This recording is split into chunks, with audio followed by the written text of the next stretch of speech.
रात के ठीक 12:17 हो रहे थे। हाईवे पर सन्नाटा इतना गहरा था कि ऑटो रिक्शा के इंजन की आवाज भी डराने लगी थी। चारों तरफ घना जंगल फैला हुआ था। पेड़ों की डालियां सड़क की तरफ ऐसे झुकी हुई थीं जैसे किसी का इंतजार कर रही हों। रमेश पिछले 15 साल से ऑटो चला रहा था, लेकिन इस हाईवे से वह हमेशा बचता था। लोग इसे काला जंगल हाईवे कहते थे। दिन में भी यहां सवारी मुश्किल से मिलती थी और रात में तो कोई नाम लेने से भी डरता था। आज मजबूरी थी। शहर में ऑटो खराब हो गया था और यही रास्ता बचा था। रमेश ने खुद से कहा, बस सीधे निकल जाऊंगा, कोई नहीं मिलेगा।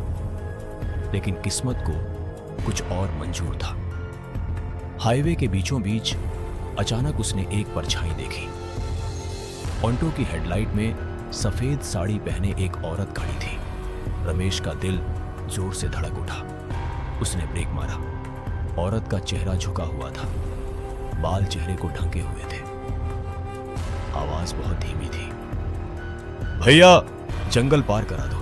रमेश के हाथ कांप गए। इस जंगल के बारे में उसने बहुत कहानियां सुनी थी। लोग कहते थे यहां रात में जो सवारी मिलती है वो इंसान नहीं होती। उसने मना करने के लिए मुंह बाहों खोला, लेकिन आवाज नहीं निकली, जैसे किसी ने उसकी जुबान जकड़ ली हो। अपने आप ऑटो का मीटर चालू हो गया। औरत पीछे बैठ गई। ऑटो चल पड़ा। जैसे ही ऑटो आगे बढ़ा, जंगल की हवा ठंडी हो गई। पेड़ों से अजीब सी सरसराहट आने लगी। रमेश ने रियर मिरर में देखा। औरत सीधी बैठी थी, लेकिन उसका चेहरा दिखाई नहीं दे रहा था। सिर्फ काले बाल, बहुत लंबे। रमेश ने हिम्मत करके पूछा, कहां उतरना है बहन? जवाब नहीं आया। ऑटो के अंदर अचानक बदबू फैल गई, सड़े हुए पत्तों और गीली मिट्टी की बदबू। मीटर अपने आप तेजी से चलने लगा। रमेश ने पैर एक्सीलरेटर से हटाया, लेकिन ऑटो रुक नहीं रहा था। हाईवे अब पीछे छूट चुका था। चारों तरफ सिर्फ जंगल था। रमेश को याद आया कि इस जंगल में 10 साल पहले एक औरत का एक्सीडेंट हुआ था। वह भी ऑटो में ही जा रही थी। ऑटो पलट गया था और औरत की लाश कभी नहीं मिली। लोग कहते थे उसकी आत्मा सवारी बनकर बैठती है। रमेश की सांस अटकने लगी। उसने डरते हुए पीछे देखा। औरत की गर्दन अब असंभव तरीके से मुड़ चुकी थी। उसका चेहरा धीरे धीरे ऊपर उठा। आंखें नहीं थीं, सिर्फ काले गड्ढे। मुंह बहुत चौड़ा था और उससे खून टपक रहा था। रुको, वह फुसफुसाई। रमेश चिल्लाया और ब्रेक पर जोर से पैर मारा। ऑटो झटके से रुका। पीछे कोई नहीं था। सीट खाली थी, लेकिन वहां गीले हाथों के निशान थे। रमेश ऑटो से कूदकर भागने लगा। तभी जंगल से कई कदमों की आवाज आई। सड़क पर कई परछाइयां उभरने लगी। सभी ऑटो की तरफ बढ़ रही थी। रमेश समझ गया, यह तो बस शुरुआत थी। रमेश हांफता हुआ सड़क के किनारे खड़ा था। दिल इतनी जोर से धड़क रहा था कि लग रहा था अभी फट जाएगा। तो उसके पीछे खड़ा था, लेकिन उसका इंजन अब भी अपने आप चालू था।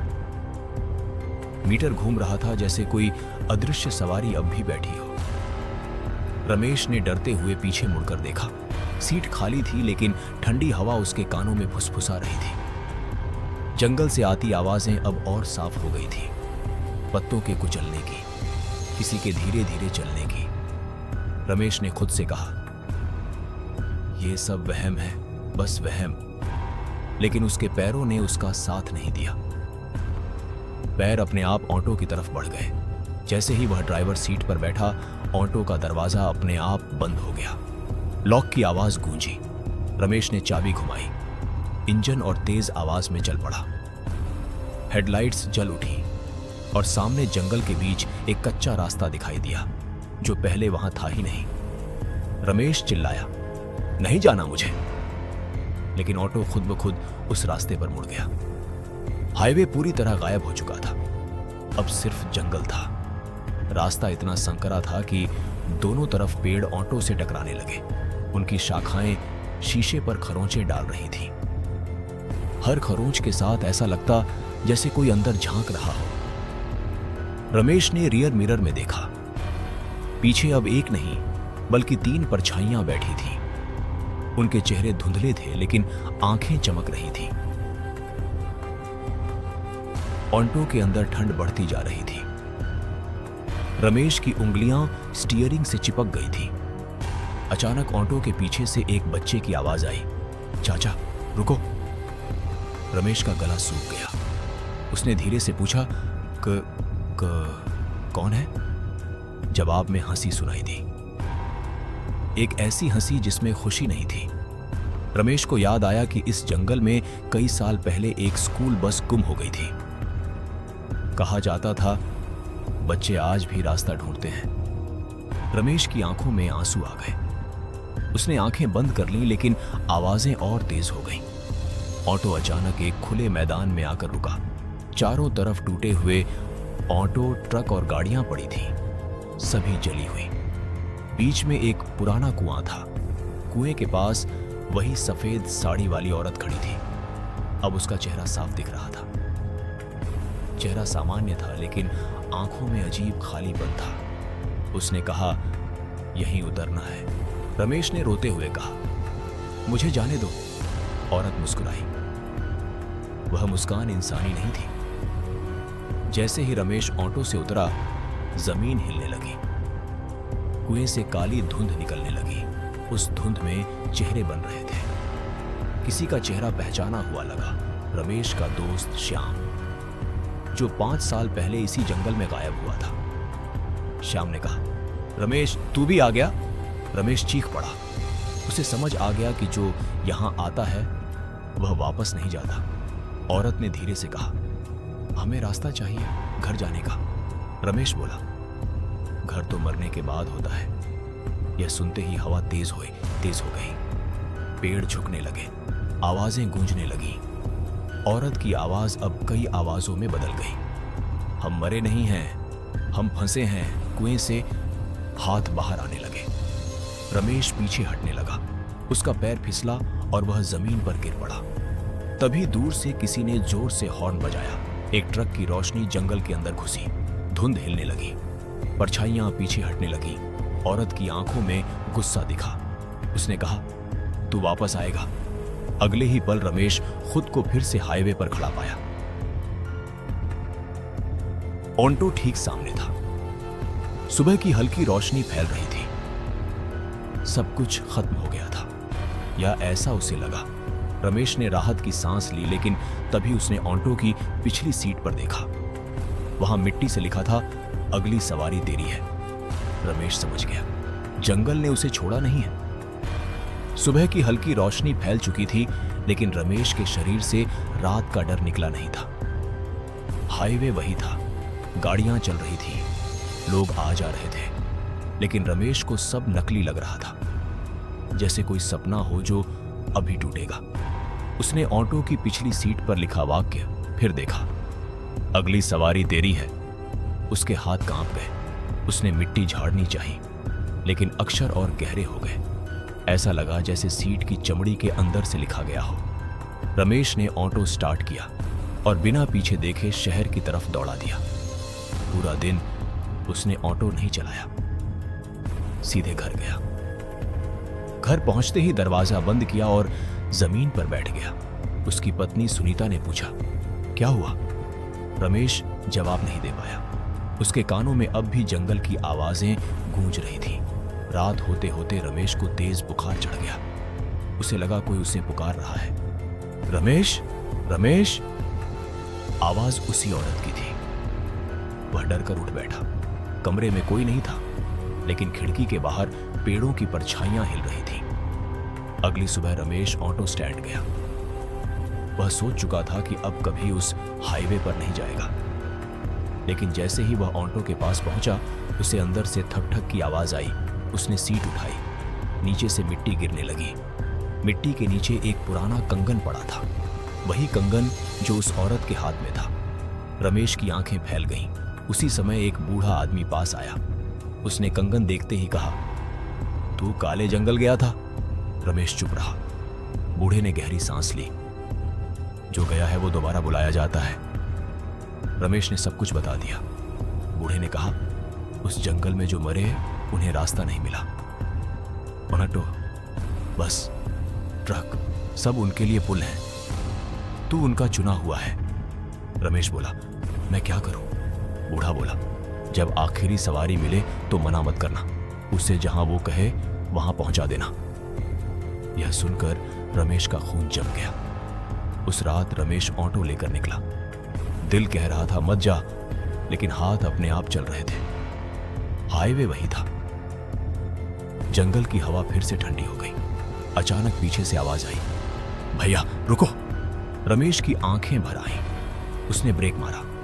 पीछे एक लड़का खड़ा था, चेहरा पीला, आंखें सूनी। लड़के ने कहा, मुझे घर जाना है। रमेश ने कांपती आवाज में पूछा, कहां? लड़का बोला, जंगल के अंदर। ऑटो आगे बढ़ा। इस बार रमेश नहीं डरा। उसने मन कड़ा कर लिया था। जैसे जैसे जंगल पास आया, रास्ता बदलने लगा। पेड़ पास आते गए। हवा में सिसकियों की आवाज थी। लड़का अचानक बोला, हम सब यहीं हैं। रमेश ने मिरर में देखा। पीछे पूरा ऑटो भरा था। औरत, बच्चे, बूढ़े, सब चुप। वही मैदान आया, वही कुआं। ऑटो रुका। सभी उतरने लगे। एक एक करके कुएं के पास गए और धुंध में घुलते चले गए। आखिर में वही सफेद साड़ी वाली औरत रह गई। उसने रमेश को देखा और कहा, अब तेरा नंबर है। रमेश ने सिर हिलाया, नहीं, मैंने तुम्हें पहुंचा दिया। औरत मुस्कुराई, रास्ता अभी पूरा नहीं हुआ। जमीन से हाथ निकले। रमेश पीछे हटा। तभी उसे बूढ़े की बात याद आई। उसने जोर से ऑटो का हॉर्न बजाया। लगातार आवाज जंगल में गूंज गई। धुंध कांपने लगी। परछाइयां चिल्लाने लगी। औरत पीछे हट गई। रमेश ऑटो में बैठा और पूरी ताकत से एक्सीलरेटर दबा दिया। अचानक वह फिर हाईवे पर था। सुबह हो रही थी। रमेश रो पड़ा, लेकिन इस बार ऑटो की पिछली सीट साफ थी। कोई मिट्टी नहीं, कोई निशान नहीं। रमेश को लगा शायद सब खत्म हो गया। लेकिन दूर हाईवे पर एक और ऑटो खड़ा था। उसकी हेडलाइट जल रही थी और ड्राइवर सीट पर वही सफेद साड़ी वाली औरत बैठी थी। ऑटो चला रही थी। रमेश की आंखें उस ऑटो पर टिकी रह गईं। दूर हाईवे पर खड़ा वह ऑटो बिल्कुल उसी जैसा था जैसा वह खुद चलाता था। हेडलाइट की रोशनी में ड्राइवर की परछाई साफ दिख रही थी। सफेद साड़ी, खुले बाल। रमेश का शरीर सुन्न पड़ गया। उसने पलक झपकाई, फिर देखा। ऑटो अब धीरे धीरे उसकी तरफ आ रहा था। इंजन की आवाज अजीब थी, जैसे धातु नहीं बल्कि हड्डियां घूम रही हों। रमेश पीछे हटने लगा, लेकिन उसके पैर भारी हो गए। ऑटो उसके सामने आकर रुका। ड्राइवर सीट पर बैठी औरत ने सिर घुमाया। अब उसका चेहरा पूरा दिख रहा था। वही औरत, लेकिन आंखों में इस बार खालीपन नहीं बल्कि पहचान थी। उसने कहा, तू समझता है सब खत्म हो गया? रमेश की आवाज कांप गई। तुम कौन हो? औरत हंसी, मैं वही हूं जो हर रात इस रास्ते पर लौटता है। हाईवे अचानक सुनसान हो गया। चलती गाड़ियां गायब। सड़क पर धुंध फैल गई। रमेश को एहसास हुआ कि समय फिर से फिसल रहा है। औरत ऑटो से उतरी। उसके पैरों के नीचे जमीन पर काले निशान बनते जा रहे थे। उसने रमेश की आंखों में देखते हुए कहा, तू हमें देख सकता है, सुन सकता है, इसलिए तू चुना गया। रमेश को बूढ़े की बात याद आई। उसने हिम्मत जुटाकर पूछा, तुम चाहती क्या हो? औरत का चेहरा कठोर हो गया। रास्ता। उसने हाईवे की तरफ इशारा किया। हर रात हम इसी सड़क पर भटकते हैं, कोई हमें आखिरी जगह तक नहीं छोड़ता। रमेश ने पूछा, कहां? औरत ने धीरे से कहा, जहां से हम लौट न सकें। तभी हवा तेज हो गई। हाईवे के दोनों तरफ जंगल उग आया। पेड़ जैसे जमीन से निकलकर खड़े हो गए हों। रमेश को लगा वह फिर उसी कच्चे रास्ते पर है। औरत ने अपने ऑटो की पिछली सीट दिखाई। वहां दर्जनों चेहरे उभरे हुए थे। सब एक साथ बोल पड़े, हमें घर पहुंचा दो। उनकी आवाजें एक दूसरे में घुलकर कान फाड़ने लगी। रमेश ने आंखें बंद कर ली। उसके दिमाग में तस्वीरें घूमने लगी। वह एक्सीडेंट, वही रात। उसे याद आया कि 10 साल पहले वह भी इसी हाईवे पर था। बारिश हो रही थी। उसकी ऑटो से टक्कर हुई थी। एक औरत, एक बच्चा और एक किडनी और एक बूढ़ा आदमी। रमेश ने डर के मारे ऑटो नहीं रोका था। वह भाग गया था। अगले दिन खबर आई थी कि लाशें नहीं मिली। रमेश की सांस रुक गई। वह चिल्लाया, ये तुम लोग थे? औरत की आंखों से काला पानी बहने लगा। उसने कहा, तू हमें छोड़कर भाग गया था। उस रात से हम इसी रास्ते में फंसे हैं। रमेश घुटनों के बल गिर पड़ा। उसकी आवाज टूट गई। मुझसे गलती हो गई थी। औरत ने सिर झुकाया। गलती नहीं, अपराध। अचानक जमीन से वही कुआं उभर आया। उसके अंदर अंधेरा नहीं, बल्कि एक घूमता हुआ रास्ता था। औरत बोली, यहीं से मुक्ति है, लेकिन हमें कोई चाहिए जो आखिरी सफर पूरा करे। रमेश ने सिर उठाकर देखा, और वो मैं हूं? औरत ने धीरे से हां में सिर हिलाया। तभी दूर से पुलिस सायरन की आवाज आई। रोशनी चमकी। जंगल कांपने लगा। औरत पीछे हटी। उसने गुस्से से कहा, हर बार कोई ना कोई बीच में आ जाता है। पुलिस की जीप पास आई। एक सिपाही चिल्लाया, अरे आप यहां क्या कर रहे हो? अगले ही पल सब कुछ गायब। हाईवे फिर सामान्य। कोई जंगल नहीं, कोई धुंध नहीं। पुलिस ने रमेश को घर भेज दिया। लेकिन रात को रमेश सो नहीं सका। उसने फैसला कर लिया, अगर यही रास्ता है तो वह भागेगा नहीं। अगली रात वह खुद ऑटो लेकर काले जंगल हाईवे पर गया। रात के ठीक 12 बजे वही औरत फिर खड़ी मिली। इस बार अकेली नहीं थी, पीछे सभी आत्माएं थीं। रमेश ने गहरी सांस ली। बैठो। औरत ने उसे देखा। पहली बार उसके चेहरे पर शांति दिखी। सब ऑटो में बैठे। ऑटो चला। हाईवे पीछे छूट गया। जंगल आया। कुआं पास आया। रमेश ने ऑटो ठीक उसके सामने रोका। औरत ने उतरते हुए कहा, अगर तू ये सफर पूरा करेगा तो तू भी।